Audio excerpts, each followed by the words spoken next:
Olga Treco from Reliant Medical Group, who has a few words to say.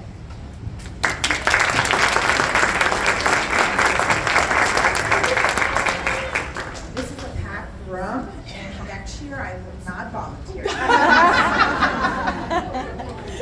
But we're doing it today. So, my name is Olga Treco. I am a pelvic floor and women's health physical therapist for Reliant Medical Group. We at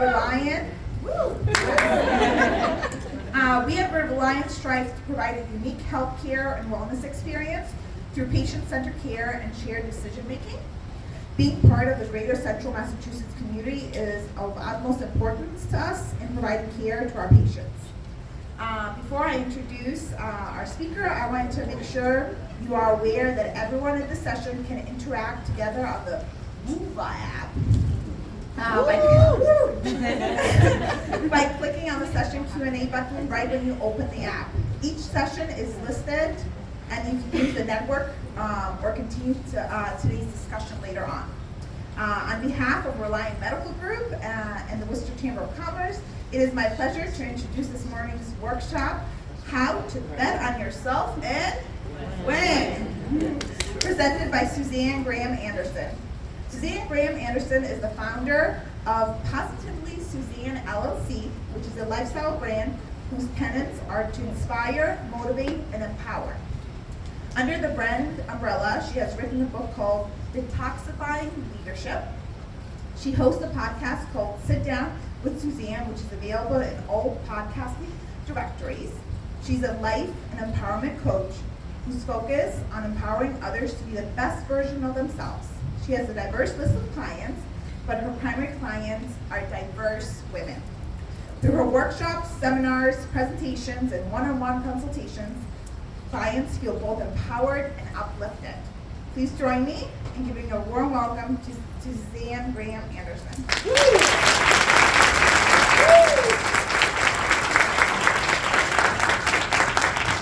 Shut that off. Thank you, Olga. All right, thank you so much. I'm going to shut that mic off because I know that I work with my hands and I just don't want to end up losing it. So I'm going to give this to you. All right, awesome. Welcome, everyone. Thank you all so much for coming. It is a packed room. All right, so can you go shut the door so they can't leave once I start? Okay. All right, I get that it's a fire hazard, but it's okay. All right, guys, I am so excited to be here today. I am so thankful for the Worcester Leadership Conference, the Worcester Chamber, who puts this on every year, and I know that there's some of the members in the audience today. So thank you all for this opportunity to stand here and talk about a topic that I am so passionate about, how to bet on yourself and win. Honestly, I think folks sometimes really have different ideas when you talk about betting on yourself and winning. So I'm hoping that I'm able to break it down for you today.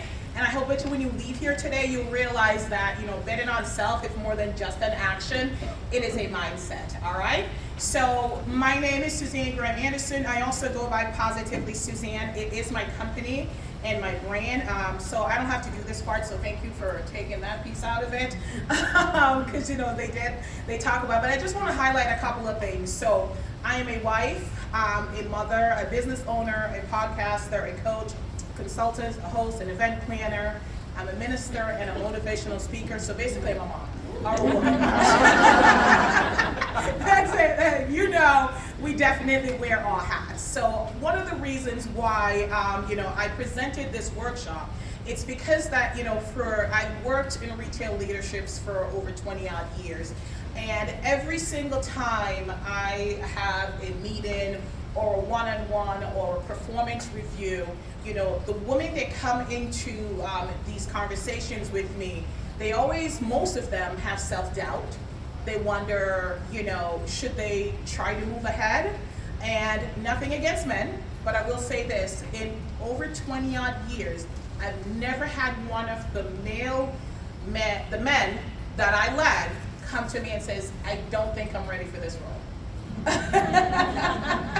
I have never had that, and so I've always been very intentional about feeding into women, pouring into women, and letting them know that they do deserve to be there, they do deserve to shine their light. And one thing I also highlight, so when you are shining your light, make sure you don't use your light to blind somebody else's light. You guys could all shine together, because if we all shine together, it would just be a beautifully lit world, right? Right? That's what I'm thinking. That is what I'm thinking. All right, so let's get to the reason why we're here. Let's talk about it a little bit. We're gonna get rid of some myths first, like some of the myths. Like, have you guys ever heard, like, when you bet on yourself, what are some of the things that you've heard before?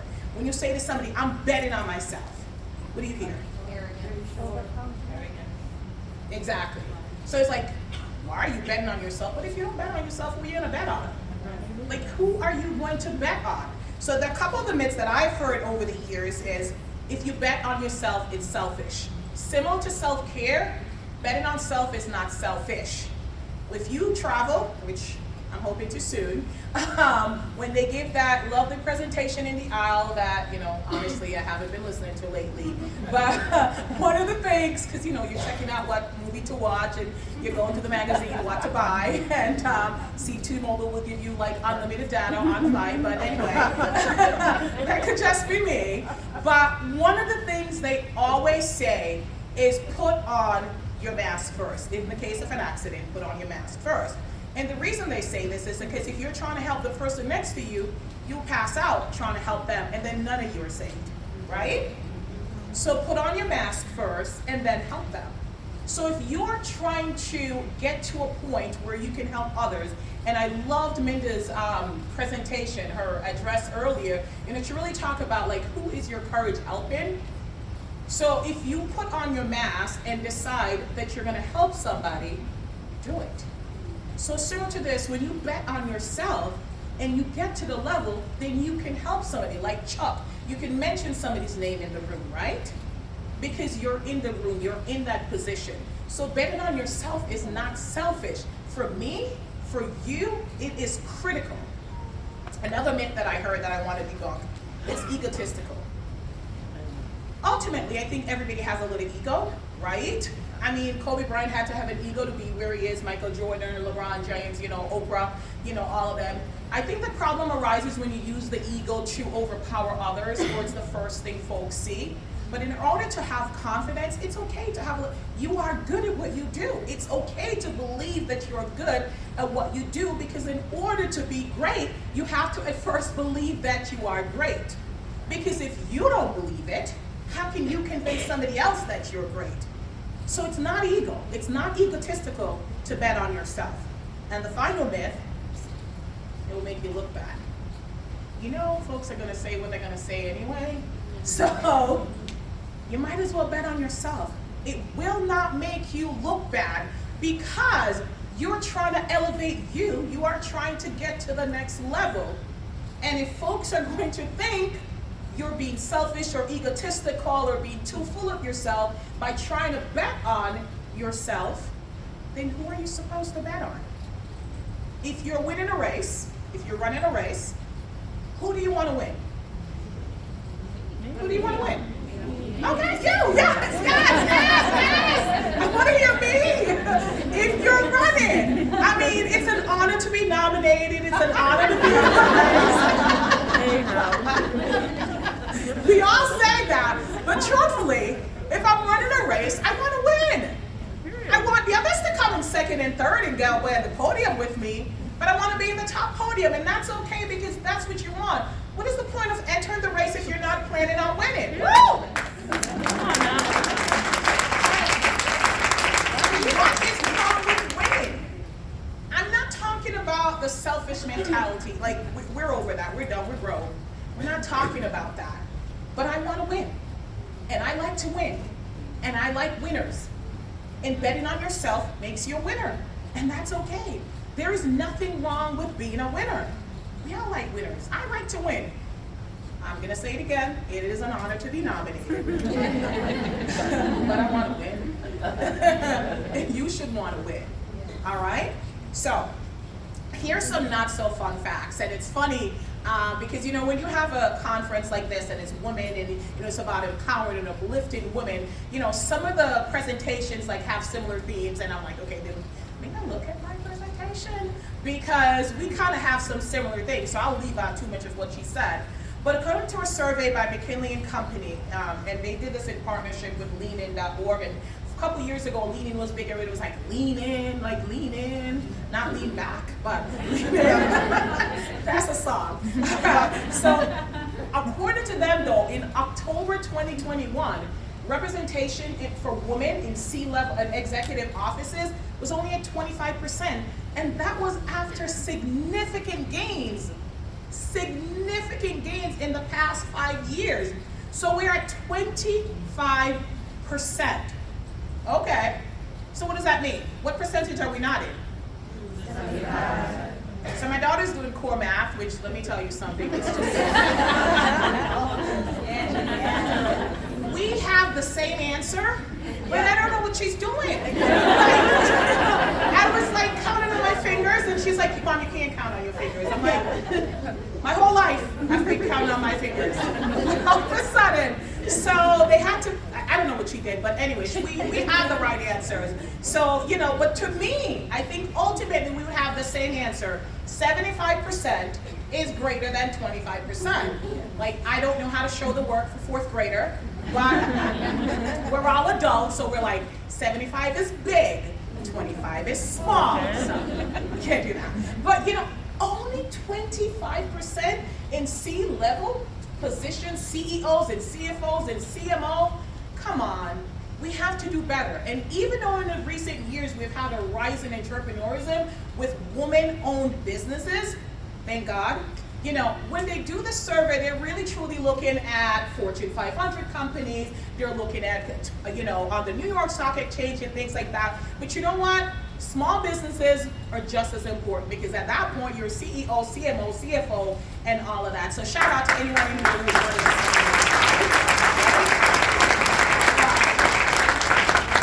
After significant gain, we are only at 25%. We still got work to do. We still have work to do. And I'm gonna say this out loud, and when we get there in those C-level offices, bring other women with you. Woo! Yeah. Bring other women with you. And you know what you're gonna get? Because I get this, you hire a lot of women. Right? Okay. Right.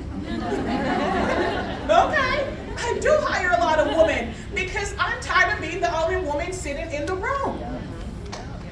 I am tired of being the only woman in the room. I might be the first. I don't want to be the last, and that's not my quote, it's Kamala, but I'm gonna use it. Okay? So when you get to those levels, bring other women, and yes, they are gonna come to you and say, like, I noticed that you have been, bringing on a lot of women, and you're like, yeah, I hire the most qualified candidate. Right? I don't look at gender. And the funny thing about those statistics, right, the less than 25%, when you start to break it down into cultures and ethnic groups, it gets even less. The representation for women in places is abysmal. But if we step out and talk out, we just gotta wait our turn. Like we're too bossy. I've never heard my male counterpart being told, I was called too ambitious so many times in my life that I was like, all right, maybe I should be ambitious Suzanne. Because it's just like, you're too ambitious, you're too ambitious. Have you guys ever heard that? Like you're too, what's that? Like, how can you be too ambitious? It's your goal, like you want it. How can somebody say you're too ambitious? Are you saying I'm not capable of it? I think sometimes folks tell you you're too ambitious because they don't know how to handle you. They are aware of your power, but they're afraid of your power. Sometimes they think it will surpass them. That is such a scarcity mentality. Thinking there's not enough for all of us. Thinking that if she elevates, if she moves ahead, I won't move ahead. And if you're a woman, I'm gonna tell you this right now, I don't ever want to hear you guys say that you're not gonna speak up another woman's name in the room when you're in the room. She won't outshine you. If you're confident in who you are, you can sit next to any woman. I mean, I'd like to sit next to Oprah, but you can sit next to any woman That's all I'm saying. All right, so here's something I'm going to ask you guys to stop saying. Have you ever heard this phrase? Fake it till you make it? I mean, I've heard it. I've used it quite a few times. Fake it till we make it. I'm done faking it. I'm done faking it. I am going to make it. Why should you fake it? Because in every role that you're in, you're going to learn, right? So you don't have to know every single thing to get into the role. Now I'm on LinkedIn, and they say according to a survey that women try to match 100% of the skill sets needed for a role before they apply. You can't. You can't. Not even not even mothers. Because there's some mothers who make, their own clothes and food and go hiking.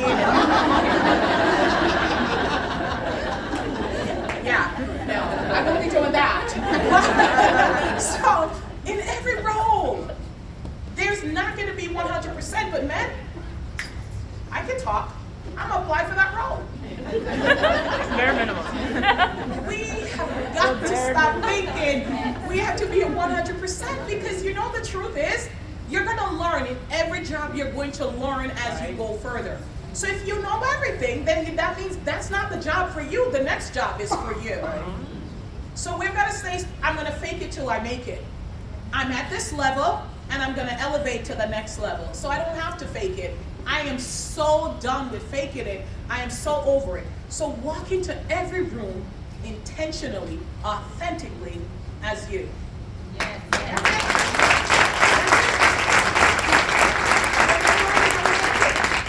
There's no reason to fake it because who you are is enough. Even Rihanna said it. It's okay. We're done. I'm not to disagree with Riri, but I'm done faking it. We are going to make it. All right? A couple of things though. When you're betting on yourself, I want us to focus on this. Working from the inside out. So in our current culture, the external, we all like to look pretty. We all like to look fabulous. But we're so focused on the external. From Botox to BBL to, and for those who don't know what BBL is, I'm not going to say it. But look it up. Look it up. There's a couple little abbreviations that I don't know that my kids say. And it took me a while to even know what IR is. Oh, God. But anyway, let's work from the inside out. People spend tons of money to look a certain way, and that's okay. I mean, I like looking fabulous. I really do. I mean, so I wear makeup, so I dress up and things like that. There's nothing wrong with that. And if people want to spend billions of dollars, I mean, I don't have it, or hundreds of millions of dollars to look a certain way, that's them. No judgment. Do you, boo. But for me personally, I'm going to start working from the inside out. And when you start to think about working from the inside out, there's a couple things I want to highlight to you guys for your consideration. Number one, beauty is subjective. I truly believe that everyone has a different idea of beauty. And although society gives us these ideas of what beauty should look like, back in the day, it was a size 0. And now they're saying you could be beautiful at any size. Please, we've been known that. Like, hello, who's a size 0? Kudos to us, but nothing's wrong with that. Absolutely nothing's wrong. I'm not there, I'll never be there, and I'm good with that. But now they're saying, yes, it's okay to be our size. We knew this. But beauty is subjective. Different cultures influence your beauty, your family, whatever it is. But what I find pleasing might not be what you find pleasing. So a lot of times we spend time focused on the external, and there's some people that will love it and some don't. So we've got to stop working towards the beauty for them to see it. All right? The second thing is this. Sadly, beauty fades. It does. It's not necessarily a bad thing, but as we grow older, gravity comes in sometimes, and things start to not be as perky, and it's kind of muted. It fades a little little. You're still beautiful, because I think you'll always be beautiful. But you know, it's like you're striking black hair will be striking gray, and you know, and things like that. And that's okay. It's like you're entering a different level. You're entering a different phase. And the final one. I truly believe that beauty radiates from within. Now, thank you.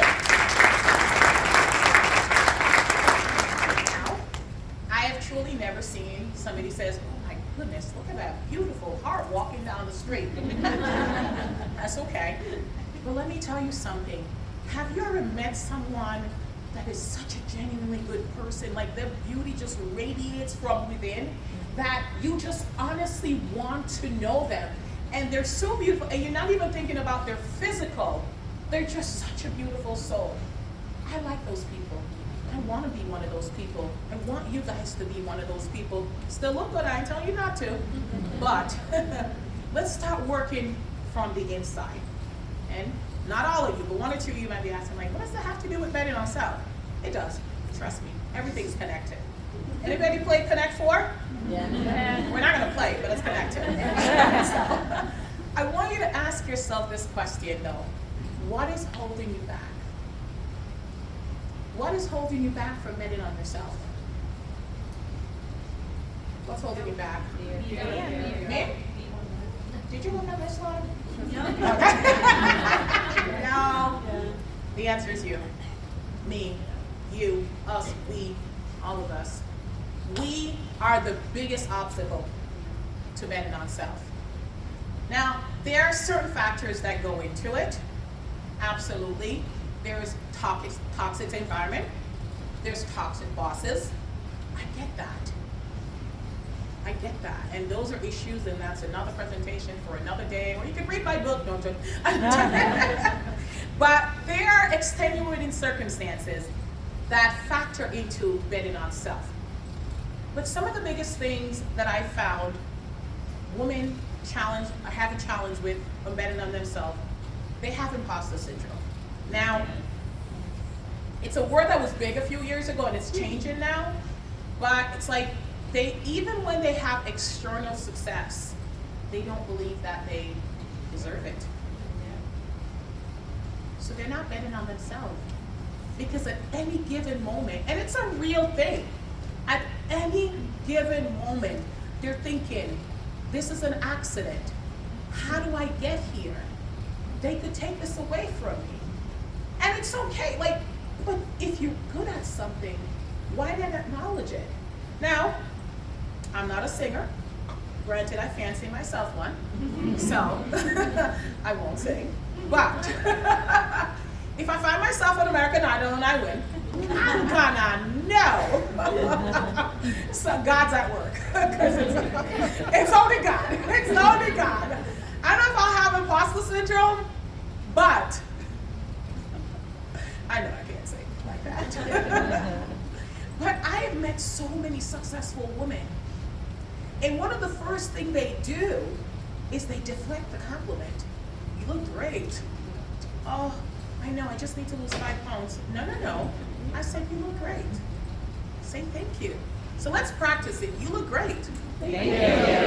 That's it. So do you. Woman, thank you. I am not afraid of taking a compliment. Women have such a hard time taking a compliment. They don't feel like they deserve it. They make excuses, Oh, if I lose 5 pounds, if I was tall, if I was shorter, if it's that. We focus so much on what we don't have instead of celebrating what we do have. Or they have low self-esteem. And there could be other people in your life that's helping you have low self-esteem. And trust me, if you're around somebody that you feel bad after you hang out with them, either address it, and if they don't change, move on. There could be toxic people in any area of your life. Family, friends, peers, anybody. But if you walk away from an interaction with somebody and you feel less about yourself, or you just walk into a room and you feel good, yeah, I'm doing this today, Beyonce's playing in your head, you're walking like you own the runway, and somebody points out a flaw or something they see as a flaw just to bring you down a level, address it or move on. Because I don't need anybody else making me feel bad. You don't need anybody else making you feel bad.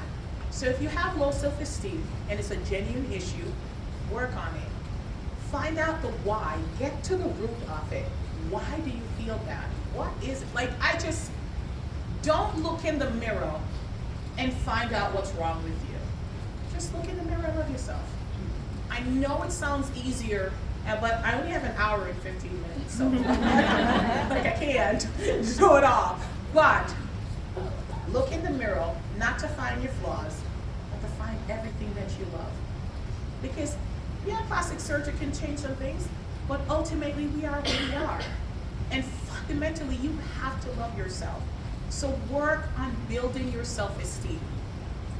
Lack of confidence holds people back sometimes. They're not confident in their ability to do something.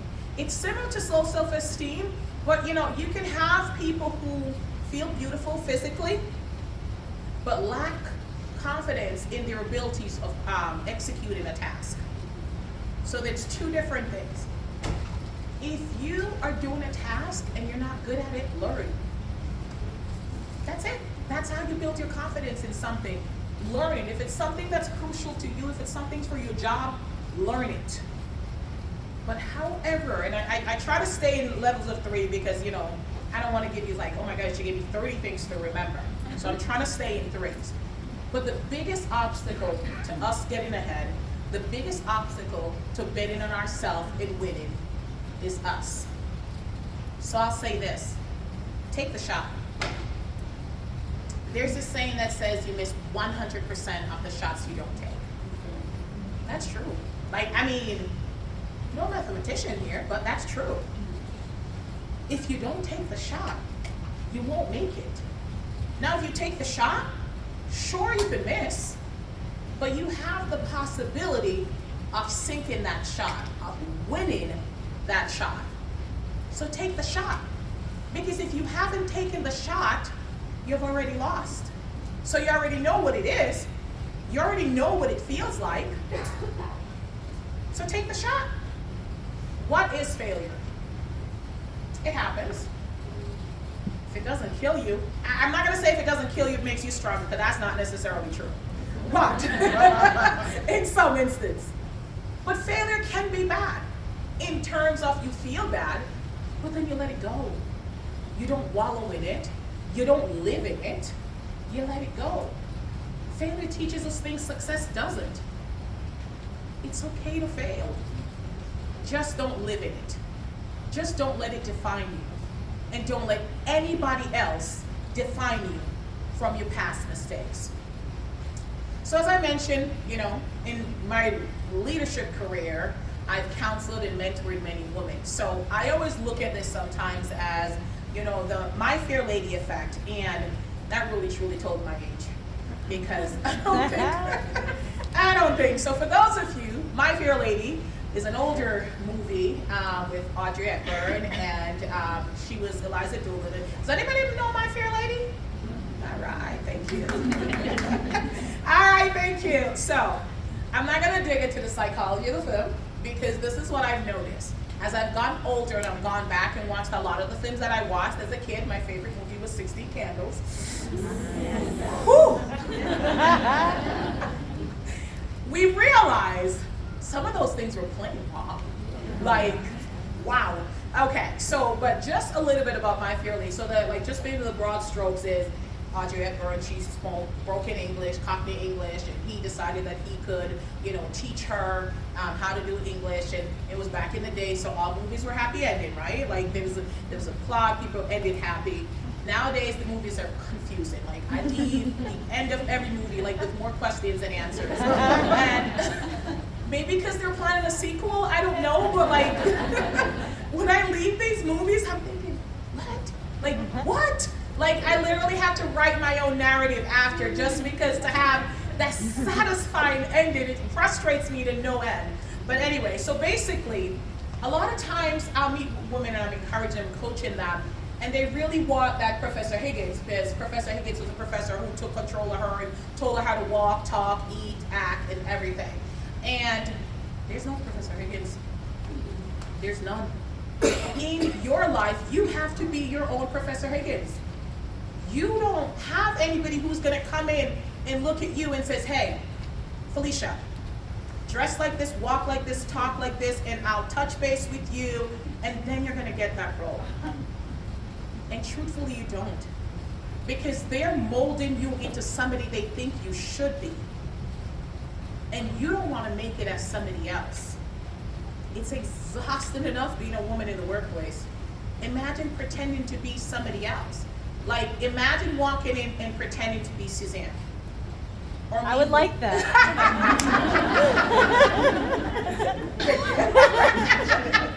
Totally threw my point off. But thank you. No, but you want to be Felicia, because Felicia's fabulous. Felicia's fabulous. Did they come with the Bye Felicia? I'm sure you've heard that once or twice. Okay. All right. But you know, I don't want to walk into the room as anybody else, because then I don't have to prepare. If you walk into the room as yourself, you don't have to prepare. You just have to be you. And sometimes it's hard because society's telling us who we are is not good enough. I don't care. Who you are is more than good enough. And honestly, if the people can't accept you for who you are, them's not your people. They're not. Life should not be that difficult where every interaction that you're in with friends or peers or co-worker, you have to be somebody else. We all have at least that much right to be ourselves. It is hard enough. If you watch the news, we see reports on everything. I can't be myself? No. You can't be yourself? No. I want to be myself. So be your own Professor Higgins. Tell yourself how you want to be. You don't get the life you desire. You get the life that you create. And you want a nice life, right? So we can create it. But you have to believe in yourself. You have to bet on yourself. And for those of you who haven't seen My Fair Lady, please go watch it. I don't even know where you would find it now. It's in color. Yay. Yes. So a couple of things. I want you guys to take charge. We are responsible for a career path. And I said it earlier, I don't know if you know this, but women hold themselves back from pursuing their career for a myriad of reasons. There are real factors that go into it. I know that when I went back to work, I was a mother, and it's different for husbands and wives. There's some modern relationships, that's fine, that's different. But I was a mother of 2 kids, and there were real concerns for me personally. If I got promoted to this role where I was traveling a lot, how am I going to manage, these kids? But then I had a conversation with a husband, he stayed home with them. But women, and I realize that's a luxury that I had, but women on a whole hold themselves back for pursuing their career for a myriad of reasons. And the 3 biggest ones that I have found in all my years, so before I say that, if you have held yourself back, let it go. It's okay. Show yourself grace, forgive yourself. So I think, well, don't think about where you could have been if you had only did this 5 years ago. I think everything really does happen for a reason, and we make mistakes, but like I said, just like failure, we're not gonna wallow in it. We're gonna move forward. So if you've held yourself back, let it go, move on. So the big 3 that I have found, the things that women use or holds us back, and if you guys don't know this, I love movie and TV because the big 3, who knows where the big 3 is from? This is Us. Yeah. Such a great show. Such a great show. So This Is Us. See, Minda was doing like all these Drake and Rihanna. I was like, all right, I got movies, so we're similar. So, for me personally, the big 3, the things that holds us back. All right. Number 1, I should wait my turn. Have you ever said it? Like, I should wait my turn? Now, there's nothing wrong with seniority. Like, okay. But I have seen senior people get promoted into roles that they were not capable of doing because they're senior. I respect seniority. But who decides when it's your turn? Who is that person behind the curtain that says, it's Felicia's turn, it's Olga, it's Janice, it's this person's turn? Why should you wait your turn? What is the reason why you should wait your turn? Why should you let somebody else tell you when it's your turn? Again, I mean, I promise you this is not a male bashing session. I could only speak from experience. But in all my years, and I've hired, again, telling my age, but probably over 1,000 people. I have never had one of the male that I hired said, you know what? I'm just gonna wait my turn and not go after that promotion. The woman that came to my office, they'll say, you know, well, Tanya was hired 6 months before me. Okay. But a couple of things. Does Tanya want the job? Is Tanya capable of the job? If you are the most qualified person for the job, go after the job. Why should you wait your turn? This is one of the, I call it wait number one, because it's like, I should wait my turn. I should wait my turn. I shouldn't rock the boat. I don't want to seem pushy. I don't want to seem like I'm going ahead of everybody else. But even if somebody has been there 2 years, it doesn't mean that they have your capabilities. And if the role is for you, the role is for you. So why should you wait your turn? Your turn is now. Even if you were just hired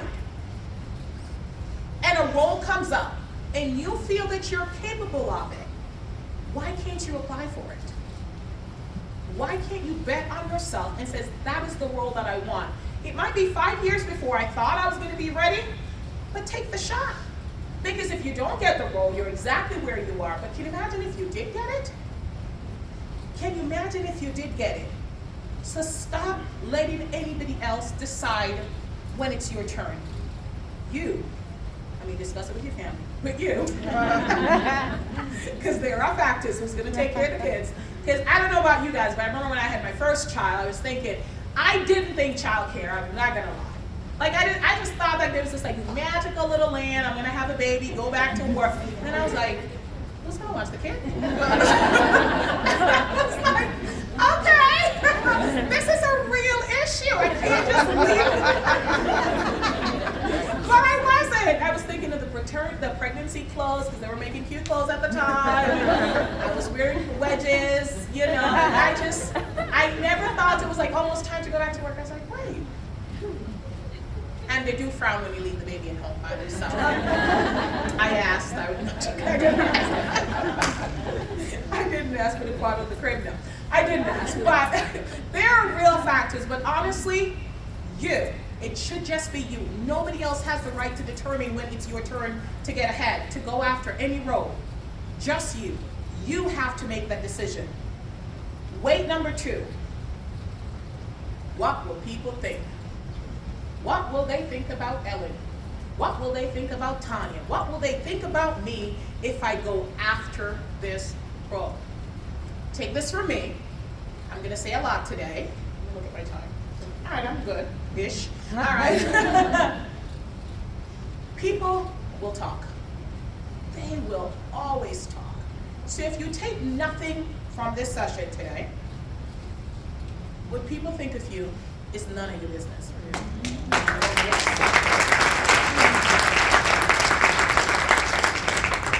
I didn't coin the phrase, but thank you for the applause. So, this is my philosophy. My intentions are good. My actions are transparent. My interactions are meant to elevate and empower. And I am kind. And I'm decent. In anything that I do, I'm not doing it to put anybody down or put anybody back. But there will always be people who will intentionally misunderstand your motives. There will always be people who intentionally want to misunderstand what you're about. So if I'm so focused on what they are saying, I'm going to miss living true to who I am. Because I'm going to change who I am to please them. And what is the hardest thing to do? All right, come on, Please everybody. Thank you. Thank you. It is hard to please everybody. Jesus Christ himself couldn't do it. But anyway, it is hard to please everyone. And truthfully, you shouldn't want to. Because some will want you tall, some will want you short, some will want you thin, some will want you thick, some will want you, in black clothes, some will want you in bright clothes, like whatever. So if you're constantly changing yourself to fit everybody's needs, you'll lose sight of who you are. So stop worrying about what people will say. Let them talk. Let them talk. Because they're going to talk regardless. No matter what you do, folks will talk. Could be good, could be bad, but they're going to talk. So don't get so bogged down into what folks are saying about you. If you bet on yourself, if you go after that role, they're going to be like, she shouldn't. That's you. Number 3. Now this is my favorite part. People always say, well, what if I don't have what it takes to win? Who decided you didn't have what it takes? Do you know what it takes? People struggle with this. Stop disqualifying yourself before you're even in the race. We say we don't have what it takes, but we don't even know what it takes. And so what? Learn it. We could learn it. Things could be taught. Skill sets can be taught. There are things that I didn't know yesterday that I know today, and there's things that I knew yesterday that I forgot today. But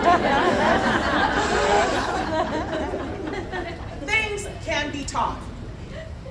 So don't disqualify yourself, right? I talk about, honestly, a lot of times when women came to my office, they would say, and it's funny, like more women came to my office than men, because like they were just like born ready, I guess. Like they were just like, I got it, like I don't know what I'm doing and doing it wrong, but I'm still doing it. Like women, and I get it, we're more empathetic. We worry about making sure that everything is okay. We worry about making sure that everybody is not offended. I'm not saying going around and being mean and just, but live intentionally. Like kindness goes a long way to me. And, one of the things that she said that really struck me was, like, who is your courage helping, right? So be kind, but don't be kind, when you're in your room at night, it's like, oh, I should have been this nicer to the person today, but like in front of the person, it's like, when you're betting on yourself, you don't have to be mean. Like you can still bet on yourself and still be a kind and genuine person. So stop disqualifying yourself and saying that, you know what, I don't have what it takes. Because half the time, we do have what it takes. We just doubt that we have what it takes. So we're going to get a little into it. What time do they have me until? 11:30. Oh, Lord, I got time. I love it. I know, I'm not short-winded, so I'm always mindful that I don't go over.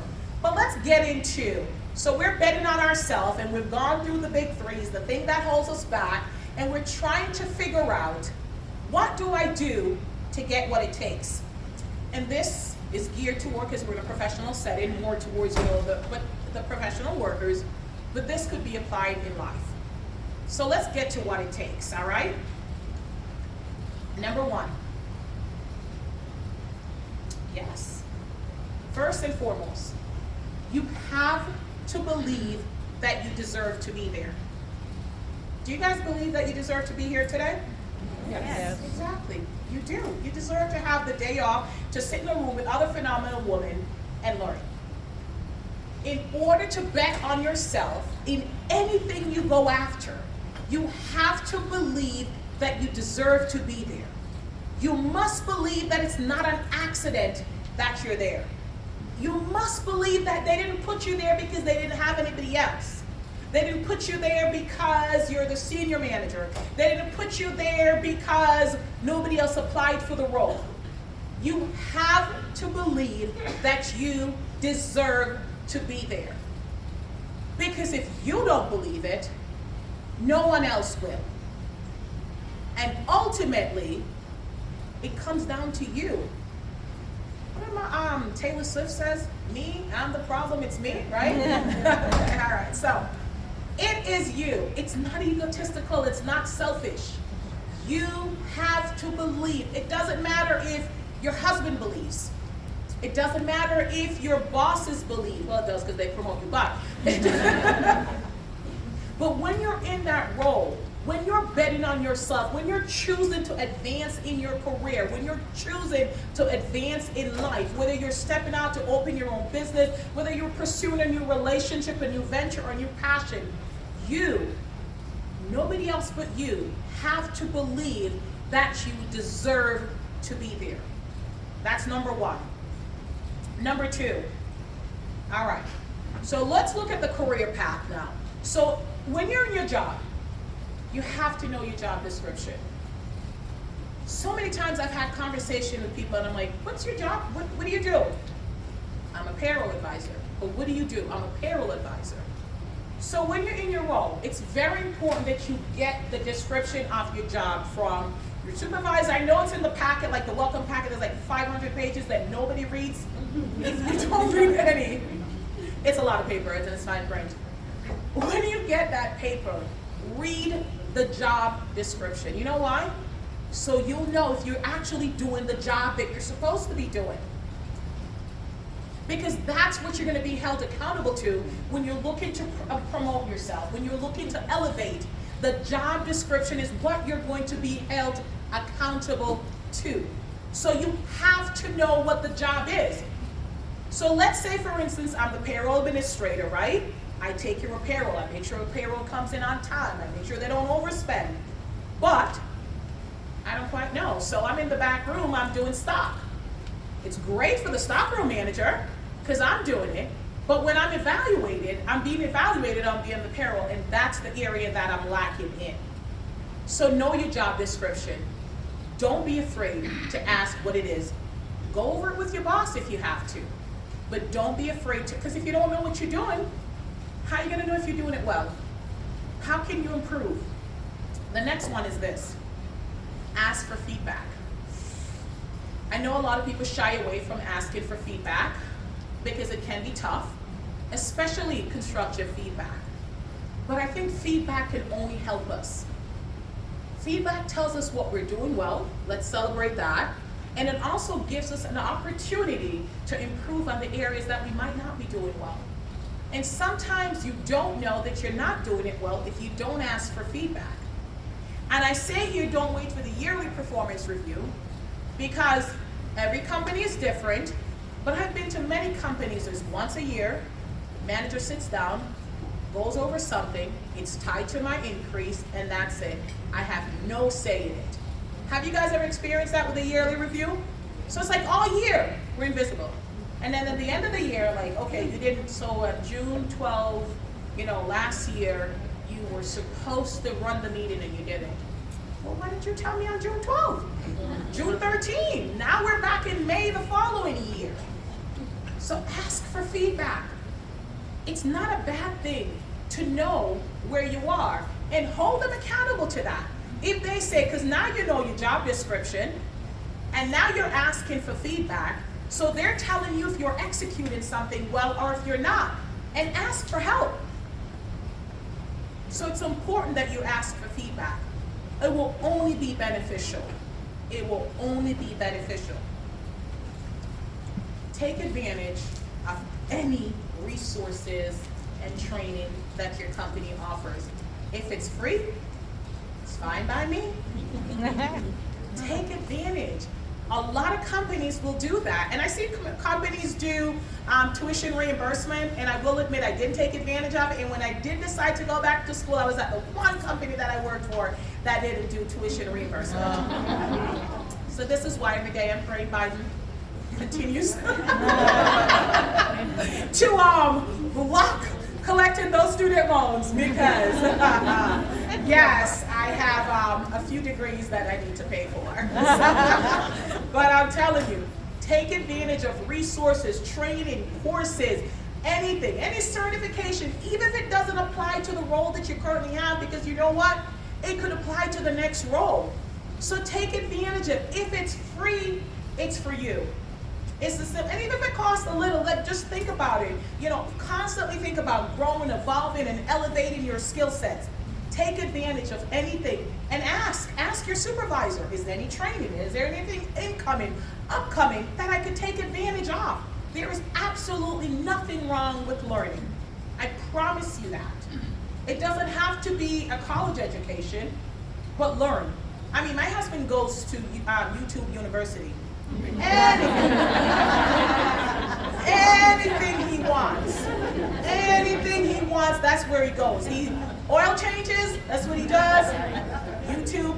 The other day he was doing something under the car, YouTube. And I will tell you, I mean, there's no credit for these courses, but I gotta tell you, he knows what he's doing. Take advantage of any learning resources that you have. Find a mentor. Now, over the past couple of years, it's gotten much better with mentors in organization, but back in my day, there was no mentors. Or if there was a mentor, it's like one person mentor, and like you see them once a year, how you doing? Good. And that's it. Take charge of finding your mentor. Approach somebody. Ask them to be your mentor. But don't ask somebody who's your friend. Like I said this, people will ask their friend, like, your friend's not gonna hold you accountable. And having a mentor is not necessarily like in the same area that you want to be. Like if you're in sales, it's okay to have somebody who's an accountant or somebody. Like find a mentor that could be in the area that you're looking to go.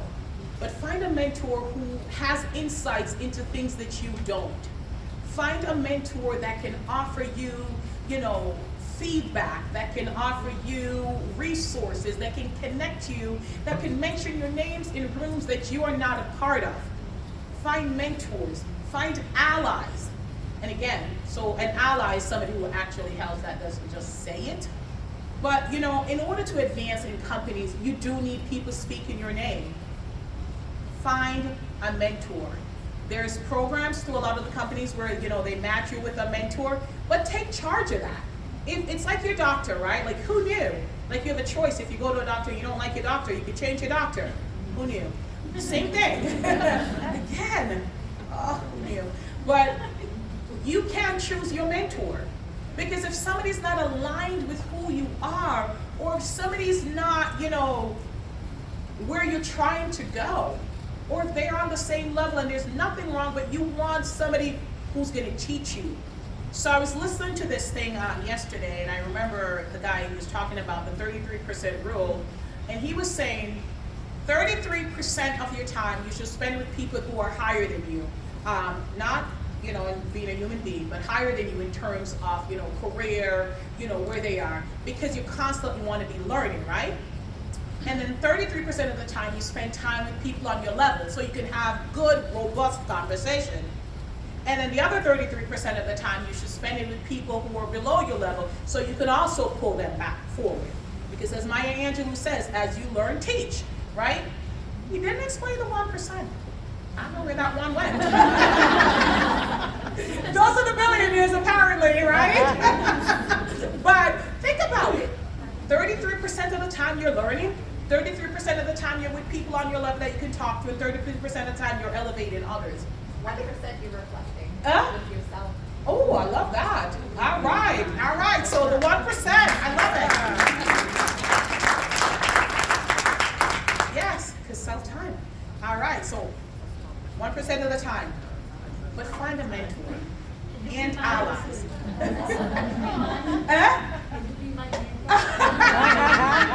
Where did I be bold? We'll talk. But take courage. Ask. Now a whole room full of people saw her ask me. So next year when we're here, did she say yes? Stay tuned.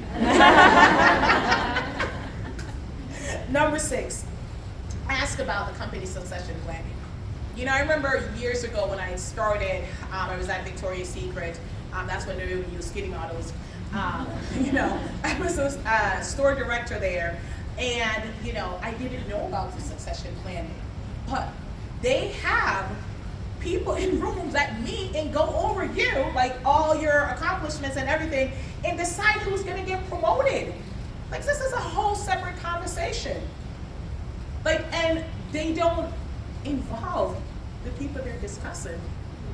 What?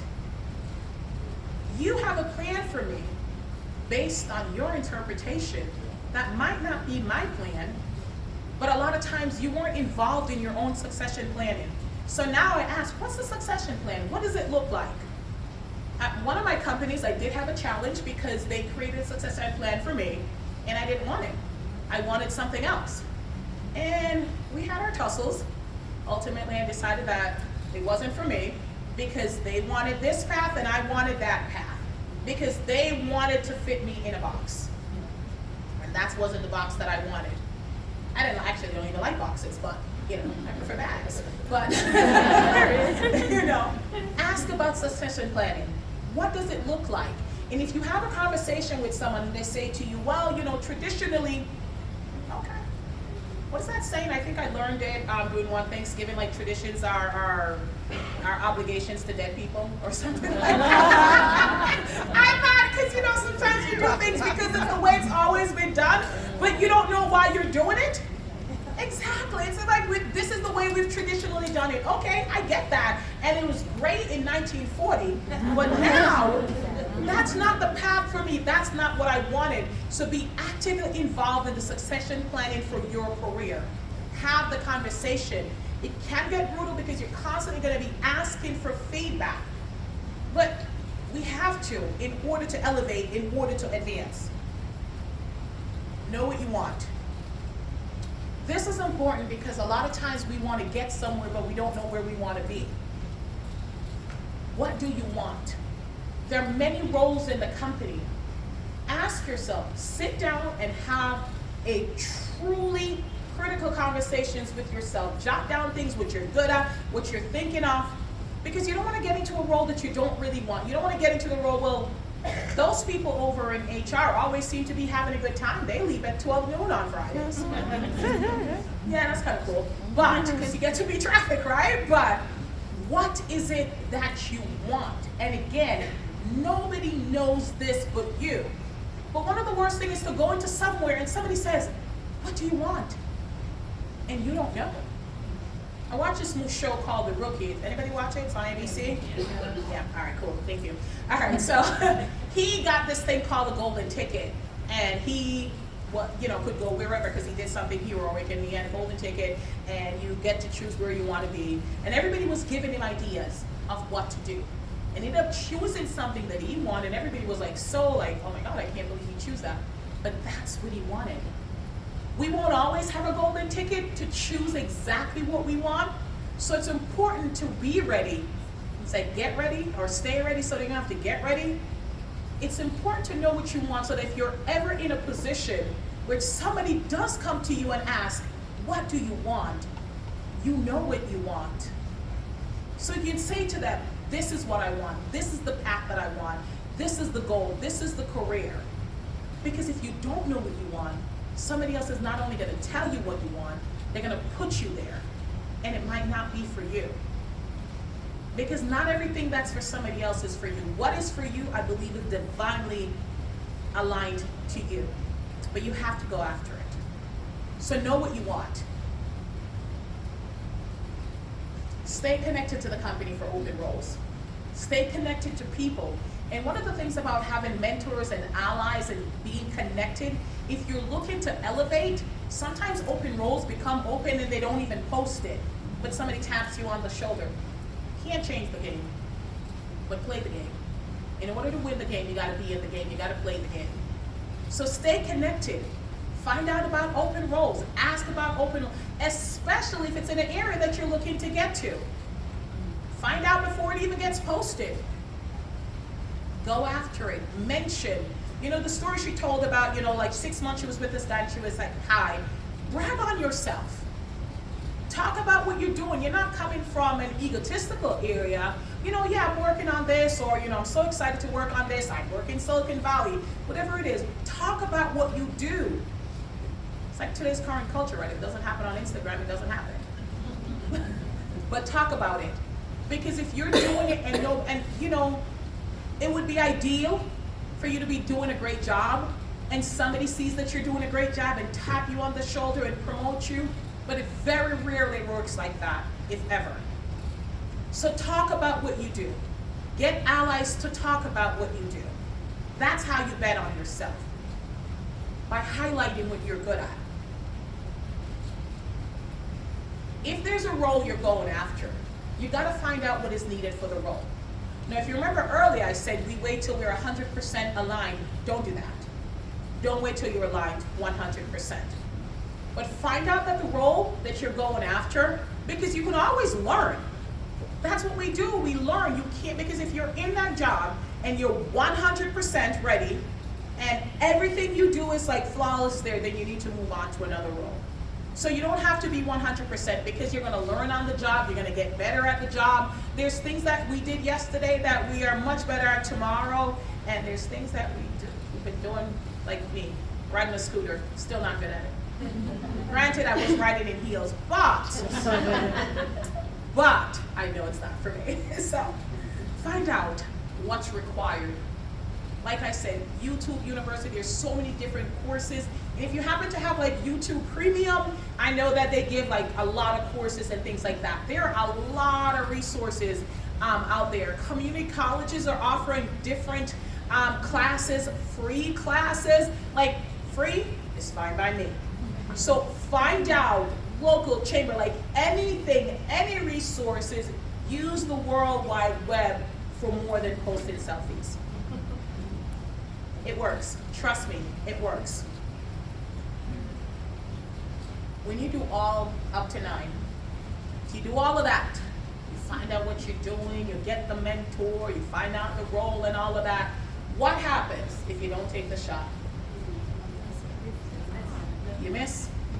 You miss 100% of the shots you don't take. And I know I'm using it, and I'm not like an athletic person, but nothing but that. No, I'm joking.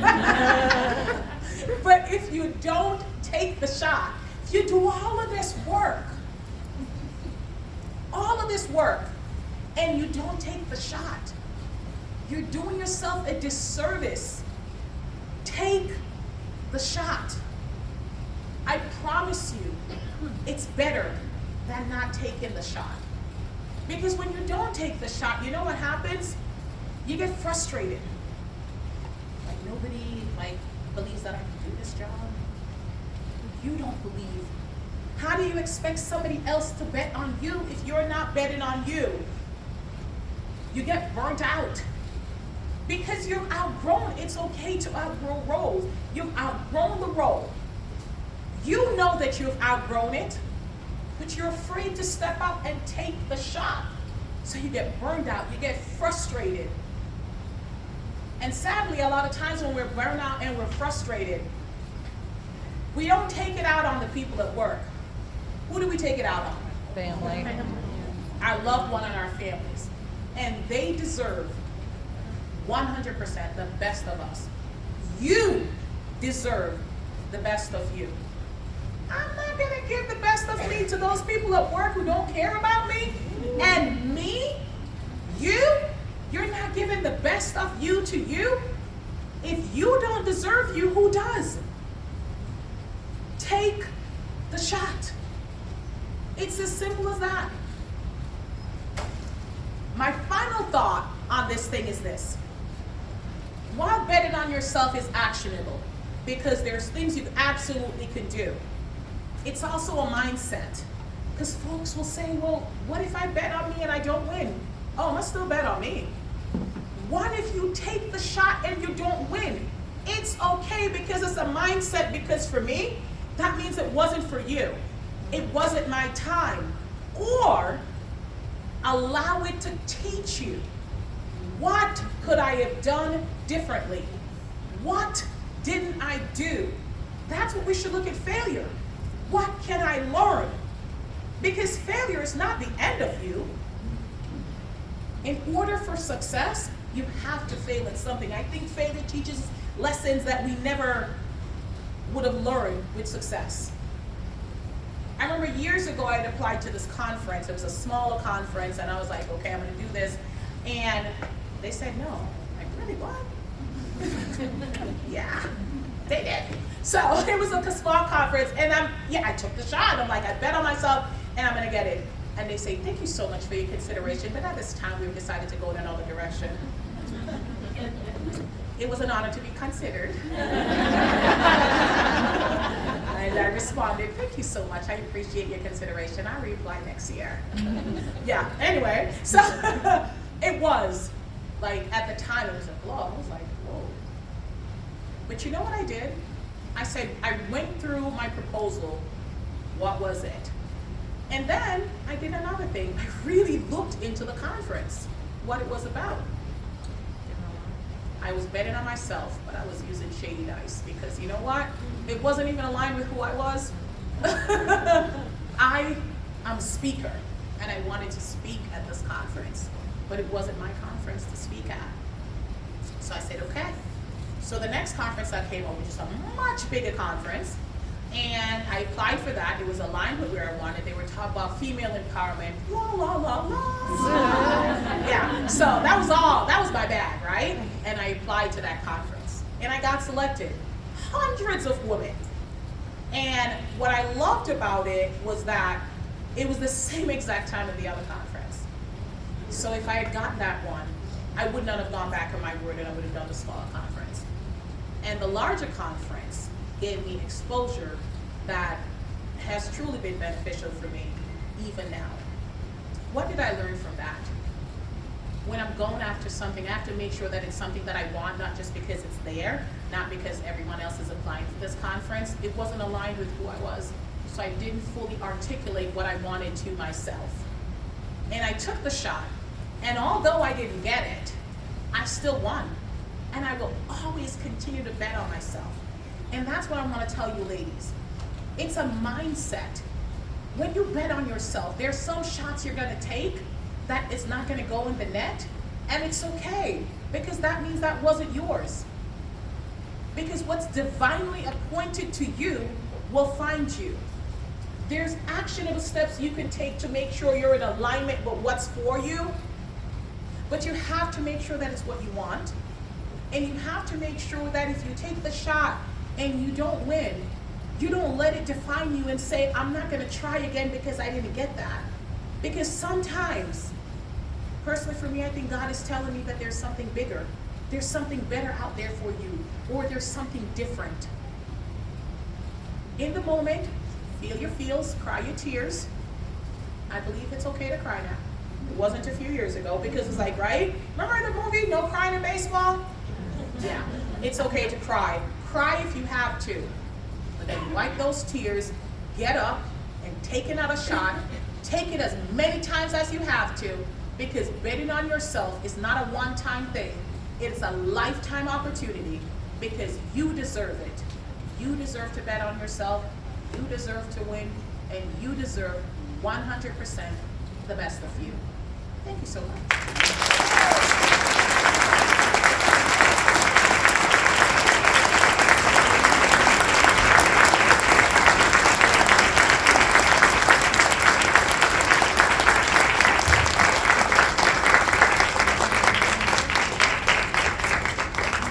Thank you so much, ladies. I truly appreciate this room. I hope you learned something. So I have 5 minutes, so I wanted to give you guys a chance to ask questions.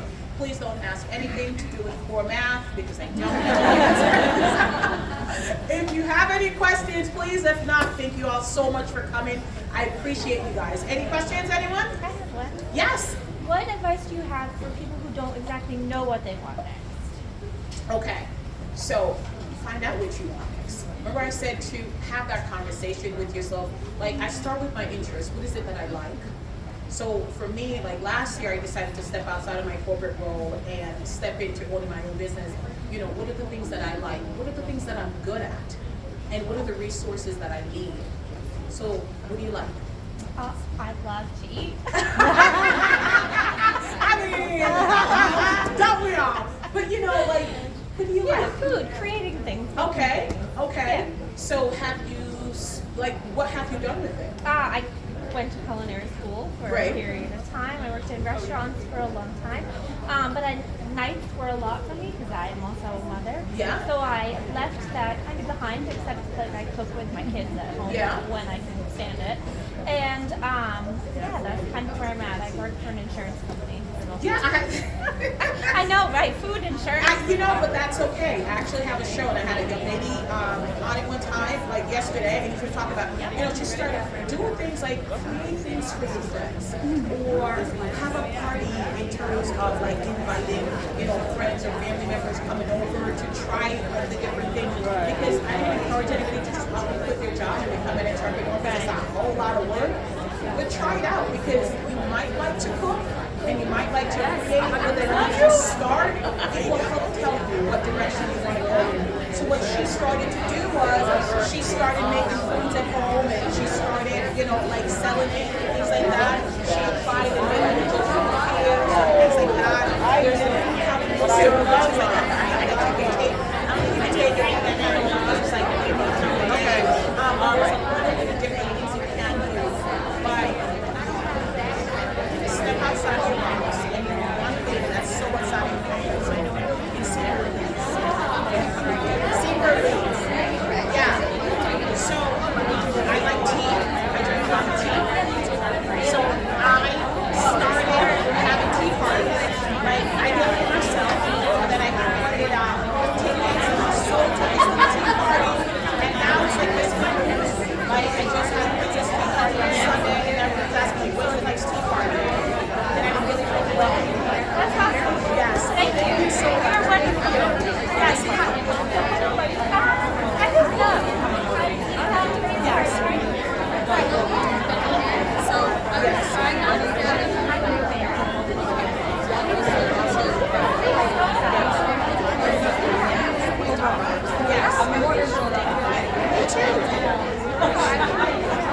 I am a Vegas financial.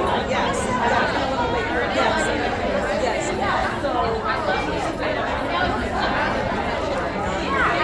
It's funny, years back,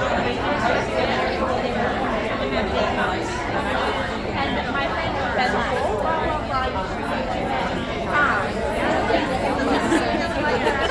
I know, I was like, just waiting for hers.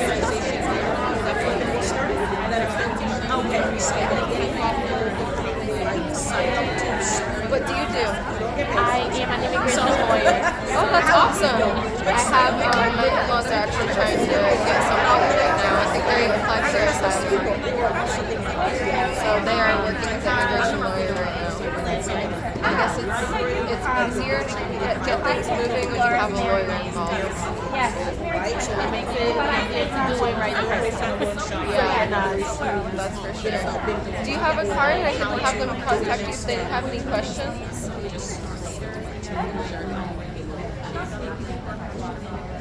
Nice to meet you. I don't want to step on your toes. When you move fast and you're like, where did I? Oh, I know. It's the worst when you lose everything. Oh, Thank absolutely. Yes, absolutely. All right. I'm going to stand up, right? Yes, please. She used to do a couple.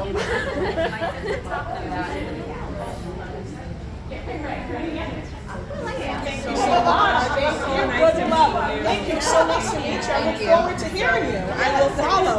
Yes, hi. How are you? Hi. How are you? I'm doing well. How are you? Good, thank you. So, everything you said. Thank you. Let me stop this.